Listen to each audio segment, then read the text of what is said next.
Shout my hip hop since 1987, niggas. Hip hop since 1987.com.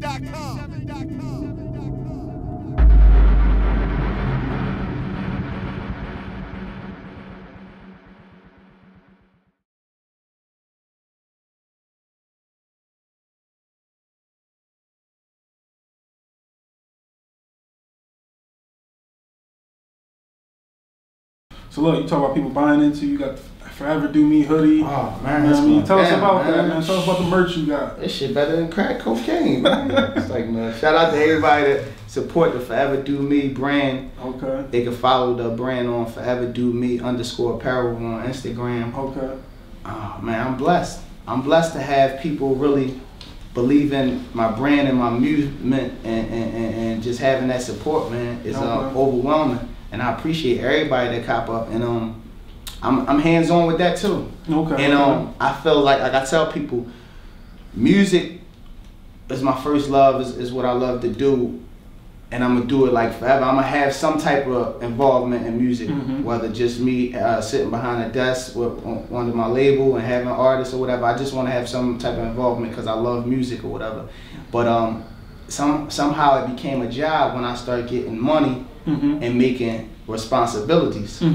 So like, it's like at a time I had to do it to, you know what I'm saying, to feed my family. But it really wasn't never like a job. The merchandise is like, feel like my first job. Okay. Cause I'm hands on. It's like different hands on. Sometimes I package stuff up. If I ain't doing nothing, I package some shit up and send it to the post office. I go get it, take it from here to there. You know what I'm saying? And you know, I'm blessed, man. I'm humble and thankful, man. Okay. Like it's doing real well. That's great, man. So look, you mentioned, and they can get it off of neefbuckmusic.com at the store, and you can get the hard copies from off neefbuckmusic.com and all the merchandise. Okay. I gotta get you some brand, even though you ain't never give me. I want the CD, you know. You ain't never give me no hip hop since 1987, hoodie. We gotta swap out, man. Straight up, we gotta swap out, man. But look, man, you mentioned possibly you want to do this music thing forever, possibly be behind the desk, have your own label, right? No, I do have my own label. Okay. I want to make forever music. I want to make timeless music. I don't want to rap forever. Okay. I just want to have music that can be played forever. You know, just like No Better Luck Can't Stop. You still here to this day or whatever. Look, right. So I'm looking at the CD, right? I don't see no label. Like you signed to any record label right now, right? So you gonna stay independent, or can you get some stamps on the back of the CD? It all depends. Like a lot of people, today's consumer, a lot of them they don't have it all. Like a lot of them ain't have it all. That's like what I say when I say they screaming Bucky get a record deal. I'm 360 in a Porsche screaming motherfucker record deal. You see guys like that been real successful, guys like 50 Cent that ain't signed to a label. Once you create a brand that's so big, got that following, and you got that following, that buzz, and you can tour, you can sell merchandise, and your own music or whatever without no machine, you cool. But if it makes sense, everything has to make sense at the end of the day. Okay. If you can make more, like, you know, they're giving out a lot of 360 deals now. Yeah. But if you look at it like this label going to keep me on the road, they're going to keep me doing about shit, there's fucking 100 shows a year, some shit like that. 75 shows a year. And you know, on that platform, you're gonna make more money than you being independent. If it all add up, then do that. But it all got to make sense. So that's what you will look for, as long as it makes sense? As long as it makes sense. Okay. At the end of the day, I'm a businessman. So if the right opportunity presents itself, whereas though I need that platform and it's gonna put me on a bigger scale and they're gonna keep me working, then you know, Cause if I can make 100,000 by myself, but I can give, but they want 20%, and they gonna guarantee me 500,000. That makes sense. Okay. You know what I'm saying? So it's just like you can give a person a percentage, long as it makes sense, long as you're going to make more than you going to make without them. Yeah.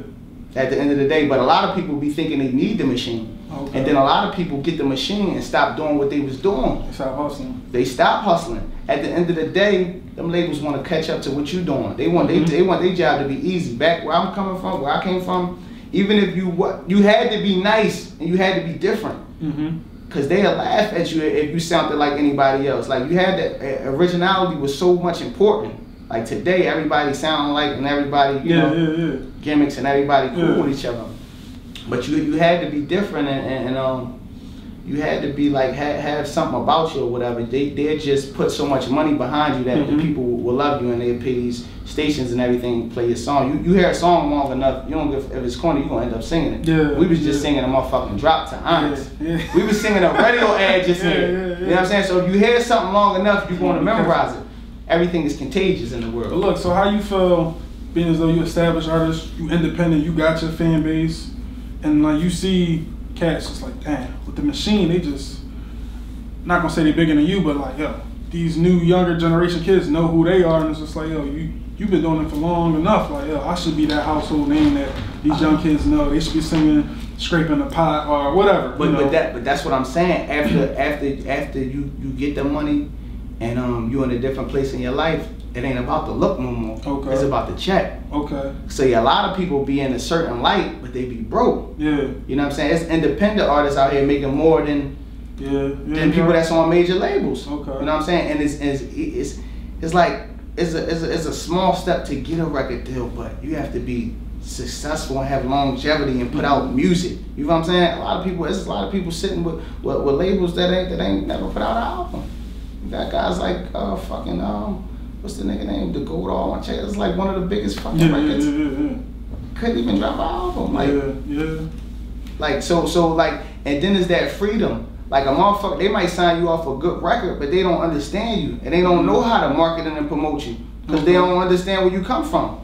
You got people in there that get paid motherfucking $300,000, $500,000 a year, $200,000 bonuses on opinion. Opinion. They don't know what's hot. They don't know what's going to pop. They going by opinion. They get guaranteed money, but we put all the work in, and we might not see half of that. Yeah, I feel you. I just feel like, you know, listen to a lot of your songs. I know the hard work you put into it, the thought, and the visuals you drop. Like, yo, you should be on MTV Jams or some of these big outlets and things like that. In due time, you just got to keep the water running. Okay. I watched it grow. I watched it grow. You know what I'm saying? I watched it grow from the first one to 7. Like it's kids like. It's kids, like you know how I be reposting people singing the songs or whatever. It's kids that know me from today that don't know me from that. So that says a lot. You know what I'm saying? That says a lot. It's, you know what I'm saying? Because it's kids that don't know them records. You know what I'm saying? To still be able to put out music and people gravitate to it and relate to it and get something from it. I'm doing my job. You know what I'm saying? And I'm being myself and standing for something and not just like, you know what I'm saying? Just not falling for anything. Okay. You can't buy that. Before we get out of here, what's up with the show, man? Like Neef Buck show. I wanna listen. This is my first time saying on camera, but my idea was do a PA tour. Okay. I was planning. I would like to probably bring Quilly. Okay. You know what I'm saying? I think that's different. I think it's a lot of PA. We one of the biggest states. There's a lot of towns. You know what I'm saying? I don't want to shout them all out because I don't want to miss nobody. Yeah. But from Philly to Pittsburgh, a lot of towns. And none of the real big mainstream artists don't come to them towns because they small markets. But there are people who support and you know, have to drive a long time to go see their favorite rapper or their favorite artist. You know what I'm saying? So I want to, even if we could break even, it's just creating that awareness and we can still make money off of merchandise. You know what I'm saying? You just got to know how to hustle. You know what I'm saying? Like if you got to do something free to set you up for forever. You know what I'm saying? Why not? We used to go on promo tours and stuff like that and ain't see no money. You know what I'm saying? We was just out there just promoting to make money at the end of the day. That's different, So, you know, I think that'd be a dope idea if we can get that done. I was going to do a show, a Forever Do Me type of joint at the TLA before the tape dropped, but I was like, I had the new product and I wanted the people to learn it a little bit. You know what I'm saying? Because I want to do some new records or whatever. At the process of me recording or whatever, I'm so happy and excited about this project or whatever. I wanted the people to know it, you know, to know it some more. Because when I've been coming out to Chris had a show recently at the TLA. Wale, we came out with Wale, me and Chris. We did a couple shows here lately or whatever, and for me just performing the songs from 6, from like Jack in the Box to Nothing to Me and to Scraping the Pot and them new records, word for word. Yeah. You know what I'm saying? Yeah. And I'm doing the right things, I guess, man. Yes, man. We see it, man. Yeah. You know, we want more. That's why we doing this interview. So. Yeah, I appreciate it, man. Is there anything else you want to say to the people? I just want to say, like I said, you can go get the hard copies from neefbuckmusic.com. You can get the apparel from neefbuckmusic.com. And it's on all digital stores, Amazon, Google Play, iTunes. Follow your boy on Twitter and Instagram at Neef_Buck. Salute to all the real. I'm going to keep the water running. Be looking for the tour, hopefully, real soon. Brand, y'all got to sponsor, man. Y'all getting all the money, man. Put some man. So we're going to do something. After you do this freestyle, we're going to make sure we talk about it. Yeah, you silly, man. It's your boy. And shout out to all them other interview websites that's always trying to get me to talk about that. I ain't into that, man. Yeah. Chopping my interviews up, man. Brandon's keeping that shit rolling, man. Brandon's gonna keep the water running, man. Yeah, why not? We let them do that. Man, chopping me up, make it seem like I'm worried about people, man. Chopping my shit up, man. Putting isotol all on my shit, man. And baking my shit up, man. They out of pocket. But shout out, salute, man. Shout out to your boy Brandon, B White, Hip Hop since 1987, man. Forever Do Me 7 in stores now, man. Yeah. Online. How? Shout my hip hop since 1987, niggas. Hip hop since 1987.com.